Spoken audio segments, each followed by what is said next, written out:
اعوذ باللہ من الشیطان الرجیم بسم اللہ الرحمن الرحیم۔ اہل تشیع 9 ربیع الاول کو عید شجاع اور عید زہرا کیوں مناتے ہیں؟ پہلا سوال یہ ہے کہ عید شجاع سے کیا مراد ہے، اور دوسرا سوال ہے عید زہرا سے کیا مراد ہے۔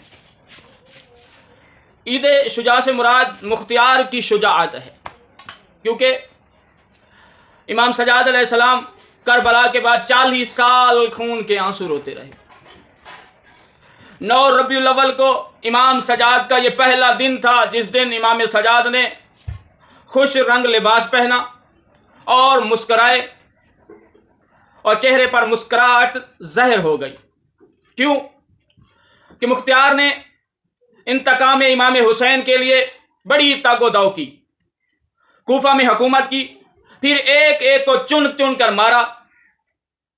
عمر سعد کو چن چن مارا، شمر کو مارا، ہرملے کو مارا، خولی کو مارا، اسی طرح کافی سارے ملعونوں کو واصل جہنم کیا تھا مختار نے۔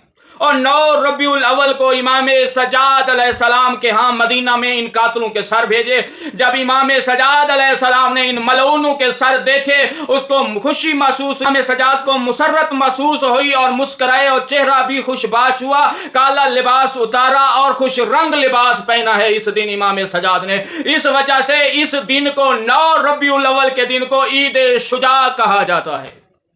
عید زہرا کیوں کہتے ہیں 9 ربیع الاول کو؟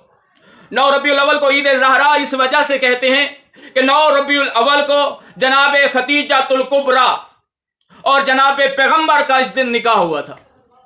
جب دنیا میں جناب زہرا آئی اور اسے تاریخ معلوم ہوئی کہ 9 ربیع الاول کو میرے بابا کا اور میری ماں کا نکاح ہوا تھا، اس وجہ سے جتنے سال بھی جناب زہرا زندہ رہی 9 ربیع الاول کو خیرات کرتی تھی، نیاز پکاتی تھی اس خوشی میں کہ میرے بابا اور میری ماں کا آپس میں نکاح ہوا تھا۔ وہ دن 9 ربیع الاول تھا۔ اس دن جتنا عرصہ زندہ رہی جناب زہرا سلام اللہ علیہا، ہر 9 ربیع الاول کے دن خوشی کرتی تھی، اچھا لباس پہنتی تھی، ان کے نام کا صدقہ دیتی تھی، مسکراتی بھی تھی، اور نیاز کا اہتمام کر کے مومنین کو بلاتی تھی اور بتاتی تھی کہ یہ نیاز اس وجہ سے میں نے پکائی ہے کہ اس دن میرے بابا اور میری ماں کا نکاح ہوا تھا۔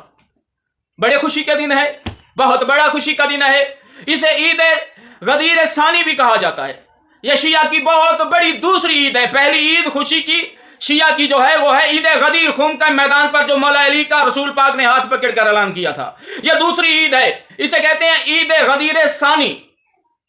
یہ خوشی کی عید ہے، اور ہر مومنین سے گزارش ہے، مومنین اور مومنات سے، کہ اچھا لباس بھی پہننا ہے، خوشبو بھی لگانی ہے، خوش رنگ لباس ہونا چاہیے، مومنین کو مبارک بھی دینی چاہیے، گلے بھی ملنا چاہیے، نیاز کا اہتمام بھی کرنا چاہیے، اور مومنین کو بلا کر نیاز کھلانی بھی چاہیے۔